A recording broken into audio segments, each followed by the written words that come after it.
Bonjour Pascal Boniface. Bonjour. Vous êtes le directeur de l'Institut des Relations Internationales et Stratégiques. Vous êtes géopoliticien. On s'attend d'ailleurs à vous recevoir beaucoup plus pour parler de la politique au Proche-Orient que de parler football. Et pourtant, je vous reçois pour parler de la CAN, la Coupe d'Afrique des Nations 2015 qui bat son plein.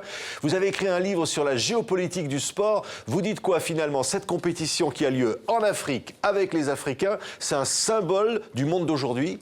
Oui, c'est un symbole de la mondialisation et c'est aussi un symbole que l'Afrique est rentrée de plein pied dans la mondialisation, qu'elle n'est plus à l'écart. Même si, pour des raisons un peu extérieures, le fait de changer le pays organisateur du Maroc à la Guinée équatoriale, qui est moins visible, et puis les événements tragiques de l'actualité en France ont fait qu'on en parle moins.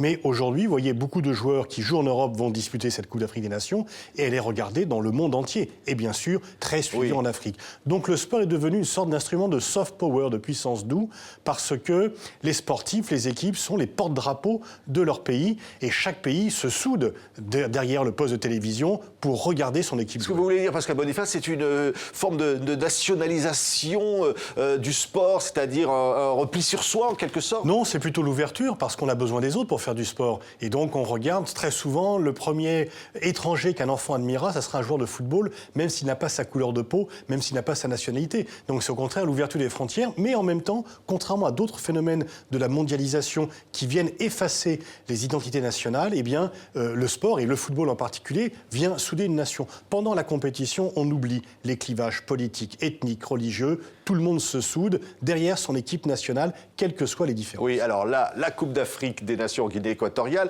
c'est quoi le message finalement? C'est l'Afrique, c'est le visage que l'Afrique veut donner d'elle-même? Oui, c'est le football africain fait des progrès énormes. Le nombre d'ailleurs de joueurs qui disputent la Coupe d'Afrique des Nations, qui jouent dans les meilleurs clubs européens, est assez important. Alors peut-être que les clubs africains sont un peu en retard pour des raisons économiques par rapport aux clubs européens. Il y a une sorte de foot brain. Les meilleurs talents s'exportent en Europe pour bénéficier. Mais aussi, on voit quand même quelque chose que l'on ne souligne pas suffisamment. C'est le vibrant patriotisme de ces joueurs qui très souvent reviennent, ils quittent leur club dans lequel ils sont des héros, dans lequel ils sont très bien payés. Ils reviennent souvent gratuitement, souvent en payant leur billet d'avion de leur propre poche parce que toutes les fédérations ne sont pas très bien organisées et ils mettent un point d'honneur, parfois avec des batailles dans leur club qui ne veulent pas les lâcher parce que pendant ce temps-là, les compétitions européennes continuent et les clubs ont besoin de ces joueurs qui sont parmi les meilleurs dans leur équipe et les joueurs néanmoins eh bien, disent non. Je représente mon pays, eh bien, je pars et vous ne pouvez pas me tenir. Et il faut reconnaître que la FIFA a fait des règles qui obligent les clubs à libérer les joueurs qui veulent partir pour disputer la Coupe d'Afrique des Nations. Oui, mais Pascal Boniface, est-ce que ça ne veut pas dire aussi que ces joueurs qui jouent en Europe, donc finalement transportent ce moyen de jouer, ce mode de jeu européen en Afrique? Tout le monde s'espionne. Vous avez des entraîneurs, beaucoup d'entraîneurs en Afrique sont d'ailleurs non-africains et depuis très longtemps. Il y a des joueurs latino-américains, brésiliens, uruguayens, argentins qui jouent en Europe. Et avant, bien sûr, on ne se regardait pas. Maintenant, il y a tellement de matchs qui passent à la télévision. On peut connaître tous les styles de jeu. Et c'est vrai que les styles de jeu sont moins différents qu'auparavant. Le football brésilien, le football français, on l'a vu à la allemand. Coupe du Monde d'ailleurs, avec le Brésil. Tout le monde se l'est dit. Certains ont dit c'est parce que les Brésiliens jouent en Europe qu'ils n'ont plus la même originalité qu'auparavant. Et donc, je pense que chaque football garde quand même sa qualité propre au niveau national, mais que les moyens d'observation, les échanges qu'il y a de formation, d'entraîneurs, de joueurs font qu'il y a de plus en plus de gens qui regardent ce qui marche chez les autres. Quelles sont les bonnes performances et donc qui les copient en termes de formation, en termes d'organisation du jeu. Et en même temps, vous l'avez dit, les entraîneurs sont souvent européens. C'est une forme de néocolonialisme, c'est quoi? Pas seulement, disons. Alors, il y a bien sûr l'habitude, le mythe du sorcier blanc, mais regardez, en France aussi, il y a beaucoup de joueurs africains, mais combien d'entraîneurs issus de la diversité? Seulement Antoine Camboiré, en première division, en Ligue 1. Donc, il y a là une sorte de plafond de verre pour les entraîneurs. Pape Diouf, pendant très longtemps, était le seul président noir d'un club européen. Il disait qu'il était une anomalie sympathique, mais il n'y en a plus maintenant. Donc on voit qu'il y a cela.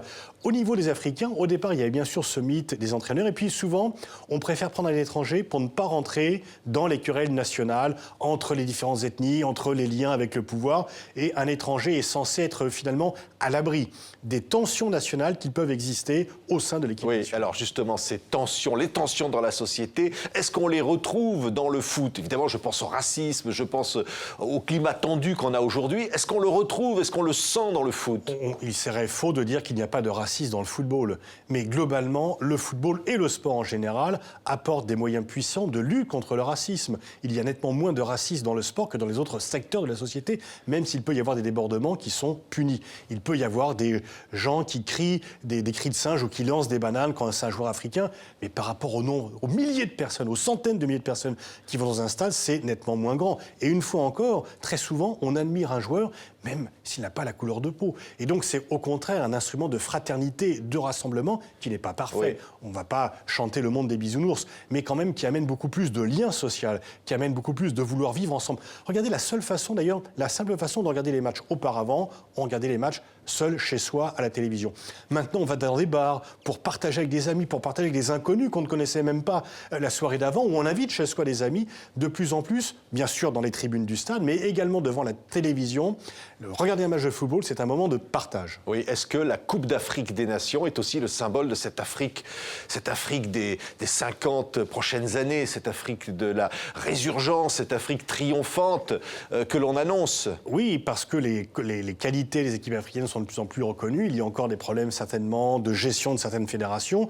Et quand on voit, mis à part cette édition-là du fait du changement de pays organisateur et des événements, des attentats terroristes en France... Ebola aussi qui a posé problème. Ebola qui a posé des problèmes, mais néanmoins, il y a de plus en plus d'attention. Auparavant, la Coupe d'Afrique des Nations était simplement suivie en Afrique. Maintenant, elle est suivie dans le monde entier. Et la télévision passe tous les matchs. Il y a quand même des audiences qui sont de plus en plus en augmentation. Donc on voit quand même que le football africain est regardé non seulement par les recruteurs, qui veulent voir quelles sont les pépites qu'ils peuvent avoir, quoique souvent ces joueurs sont déjà un peu vieux pour avoir, ils ont déjà été repérés, mais également par des gens qui veulent voir du beau football. Et le football africain est beau à voir. Est-ce que ça ne fait pas aussi oublier les problèmes de la vie quotidienne?